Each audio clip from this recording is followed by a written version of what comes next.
Hello, everybody. My name is Graham Elwood, and you are watching the Political Vigilante Roadshow. We're not really in our fancy studio right now. We're traveling, but I just wanted to get some segments out there because, of course, there's stuff happening that's just fantastic. I say that sarcastically. So there's all this COVID stimulus money that's happening out there, and boy, I'm sure there's plenty of us who could use it. Maybe you still struggle because you lost work, or you're behind on rent, or whatever, or your business is still just barely staying open. Or maybe your business is finally open, but you've had to rack up a lot of debt because the stimulus and the PPP loans wasn't enough. Maybe you had to let people go. I don't know what your financial situation is, but my guess is that if you know that there's extra stimulus money, you're not going to want Joe Biden to give the extra stimulus money to the police. Biden says shitty cities should spend leftover COVID funds on hiring cops. Is that really what we need? President Biden Wednesday said communities can spend COVID-19 relief money on hiring more police to address soaring rates of violent crime. Yes, that's the solution. It's not people need jobs. Yeah, I wonder why people are doing crime. Is it because they lost work during the pandemic? Maybe people are homeless. Maybe money's tight. Maybe they're facing eviction. Is that why? No, we just need more police. That's always the solution. Are we shocked that the author of the 1994 crime bill wants to do this? The extra COVID money should go to the American people, not police departments, not Wall Street, not jails. It should go to affordable housing. It should go to end homelessness. Unbelievable to me. Biden said in a White House speech that the American Rescue Plan, which passed on the first 100 days of my administration, is providing much needed and historic relief to bring back those law enforcement jobs and social service jobs. Okay. Social service jobs? Fine. Great. Let's get people help. More cops. I've talked about this numerous times, but I always use the city of Los Angeles as the example, right? The city of Los Angeles, 54% of its operating budget goes to the Los Angeles Police Department, right? Unbelievable. $3.1 billion goes to LAPD. You drive around LA, there are tent cities everywhere. And what's the solution? Affordable housing, get people who are living on the streets whatever they need, a job training. Maybe they're dealing with substance abuse issues, maybe mental health, maybe all of the above. No, let's just give more cops. To what? Go beat people up, shoot people, round people up, arrest them? Cops don't want to do that job anyway.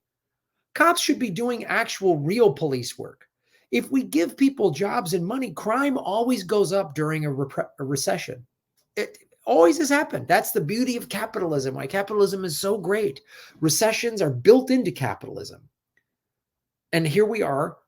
This is the solution. We're providing more guidance on how they can use the $350 billion to help reduce crime and address the root causes. For example, cities experiencing an increase in gun violence are able to use American Rescue Plan dollars to hire police officers needed for community policing and pay their overtime. God, we live in such an insane country.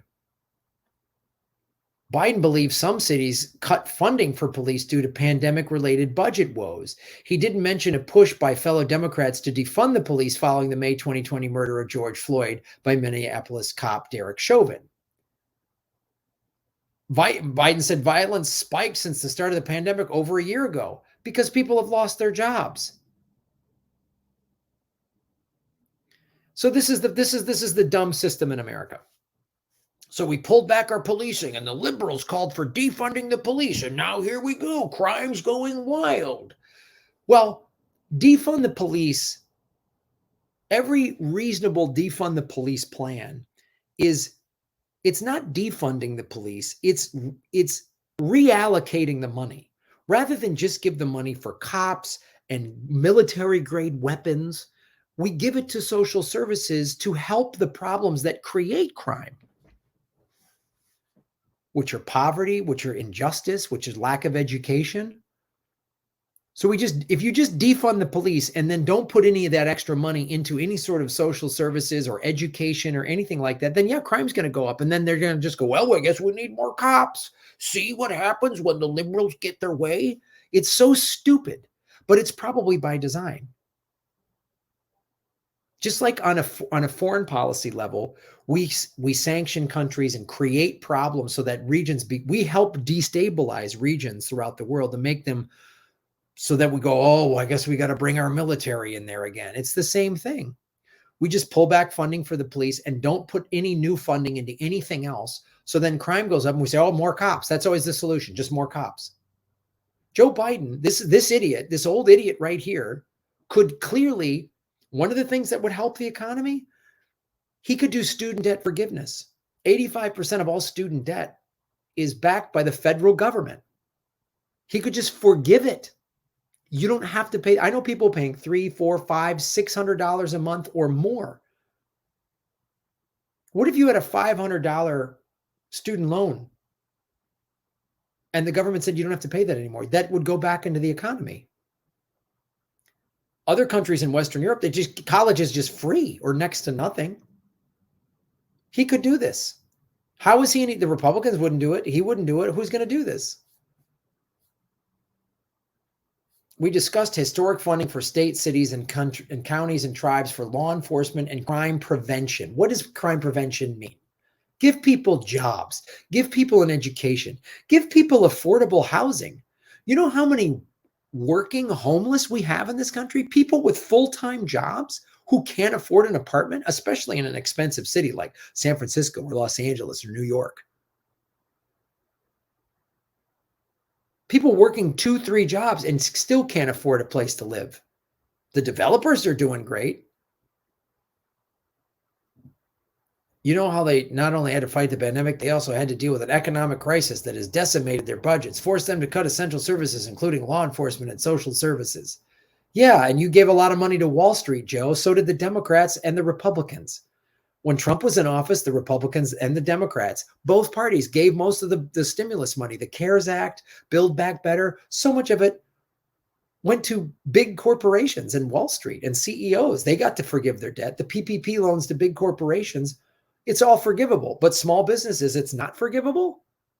How is that helping people?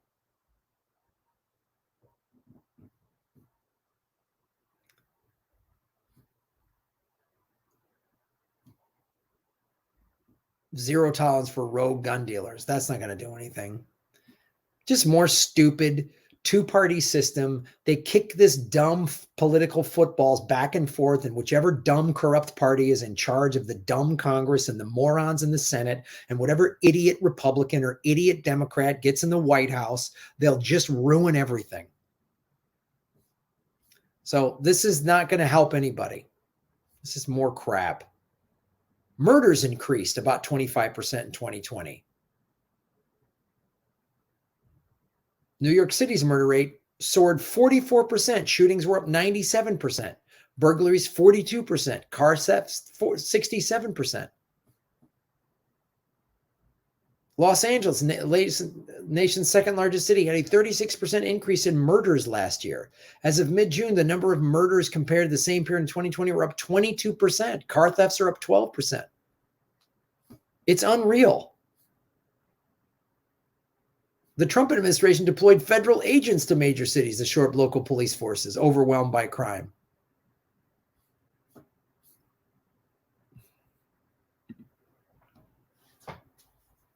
So there's no creative thinking. There's nothing to help the American people or American workers. It's just more police, more private prison industry loves this.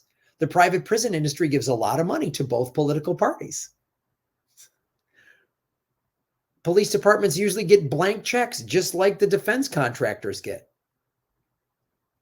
We don't fix any real problems. I bet you if you told most cops we were going to take some of their money and allocate it for more education, homeless, drug treatment, drug prevention, get that in the schools. Most cops would probably go, absolutely. I'm tired of dealing with this. And then the police could just deal with real crime, burglaries, sexual assault, pedophiles, real crime.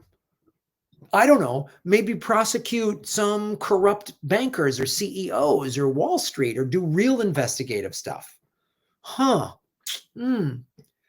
We have all of these, as Max Kaiser and Stacey Herbert always talk about. We have this, they call it these, I forget what how they phrase it, but like crimes of, or not crimes, but like these statistics of desperation, high suicide rate, high drug overdose rate, high crime rate. That's mostly desperate people. If you give people good educations and good jobs, what percentage of people who have good opportunities, free healthcare? We should all have free healthcare in the middle of a pandemic. So if we can't provide those things, then the solution is we don't provide people with anything. And then, they're left to crime and suicide and drug abuse and all these awful things, domestic violence, because their lives are so shitty, because the ruling class, the 1%, is like extricated all the wealth and everything. So people have no hope. And then the solution is more cops, more prisons, private prison industry, banks, works out. So follow the money, connect the dots, get the truth. It's all nonsense. And the Republicans are just going to go, we need to get a Republican in there. And red state voters will go, yeah, things will be so much better. They weren't better under Trump. They weren't better under Obama. They weren't better under Bush. They're not better under Biden. You're a sucker if you think one of these parties is better than the other. You're a sucker. Thanks for watching. Shave your knuckles for justice. Boom. Hey, everybody. Thanks for watching. We are still in our 9th month of demonetization from YouTube. So support what we're doing at patreon.com/Graham Elwood or rockfin.com/Graham Elwood, which is a blockchain cryptocurrency platform.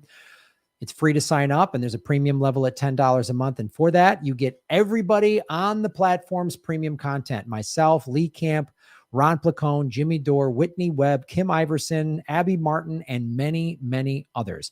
You can also support what we're doing at Venmo at Graham-Elwood. And go to GrahamElwood.com. We have a PayPal button and a PO box. I also have crypto wallets, which are all in the show notes. Thanks for supporting what we do.